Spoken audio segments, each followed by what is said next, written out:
राज्य विधानसभा चुनाव के लिए एनडीए के घटक दलों में सीटों को लेकर आपसी सहमति बन चुकी है। हालांकि अभी इसकी औपचारिक घोषणा होना बाकी है। राज्य की 288 सीटों में बीजेपी 140 से 150 सीटों पर चुनाव लड़ सकती है। इसी तरह शिवसेना शिंदे 80 से 90 सीटों पर भाग्य आजमाएंगी। इसी तरह एनसीपी 55 सीटों पर चुनाव लड़ सकती है। माना जा रहा है कि राज्य विधानसभा के चुनाव नवंबर तक होंगे। महाराष्ट्र में एनडीए और इंडिया गठबंधन के बीच जोरदार मुकाबला है। धीरे धीरे राज्य में चुनावी माहौल बनता जा रहा है। गठबंधनों के बीच सबसे बड़ा पेंच सीट शेयरिंग को लेकर फंसा। सीट शेयरिंग की समस्या दोनों ही गठबंधनों में ज्यादा है, लेकिन इंडिया गठबंधन में यह मामला ज्यादा उलझा है। लोकसभा चुनाव में 48 सीटों में इंडिया गठबंधन ने 30 सीटें हासिल की। इसमें कांग्रेस ने 13, शिवसेना उद्धव ठाकरे 9 और एनसीपी 8 सीटें जीती, जबकि इंडिया ने 17 सीटें हासिल की। इसमें बीजेपी ने 9, एनसीपी 1, शिवसेना शिंदे ने 7 सीटें जीती।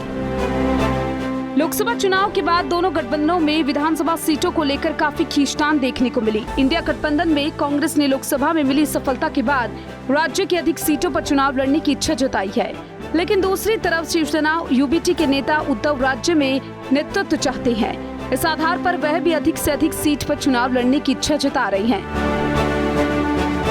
एनसीपी के विभाजन के बाद लग रहा था कि शरद पवार वाला धड़े पर विपरीत असर पड़ सकता है, लेकिन लोकसभा चुनाव में मतदाताओं ने 8 सीट शरद पवार वाले धड़े को दी।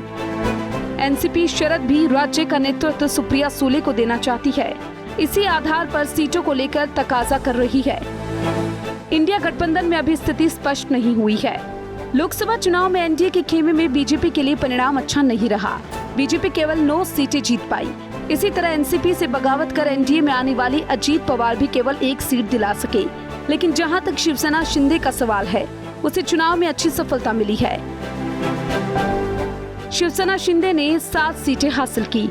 उसका स्ट्राइक रेट दूसरी पार्टियों की तुलना में बहुत अच्छा रहा। इसका सीधा संदेश ये भी गया कि शिवसेना की टूट पर मतदाताओं ने शिवसेना शिंदे को नकारा नहीं। इसी आधार पर शिवसेना शिंदे ने राज्य में ज्यादा सीटों पर चुनाव लड़ने का मन बनाया। लेकिन बीजेपी महाराष्ट्र में 150 से ज्यादा सीटों पर चुनाव लड़ने का मन बनाया है। अब कहा जा रहा है कि जो औपचारिक सहमति बनी है, उसमें बीजेपी 150 से ज्यादा सीटों पर चुनाव लड़ेगी। कुछ समय पहले एनडीए में एनसीपी अजीत को लेकर ऊहापोह की स्थिति बन रही थी। इसी बात की आशंका हो रही थी कि एनसीपी में गठबंधन में बने रहने पर असमंजस है। खासकर शिवसेना शिंदे को कुछ ऐतराज थे। लोकसभा चुनाव के नतीजों के बाद एनडीए गठबंधन में एनसीपी को लेकर कई तरह की धारणाएं बन चुकी थी, लेकिन अब माना जा रहा है कि एनसीपी अजीत पवार एनडीए गठबंधन का हिस्सा बनी रहेगी। राज्य में 288 सीटों में एसटी के लिए 25 और एससी के लिए 29 सीटें हैं। माना जा रहा है कि हरियाणा और जम्मू कश्मीर के चुनाव परिणाम के बाद महाराष्ट्र की सियासी हलचल तेज हो जाएगी। Desk report, network 10।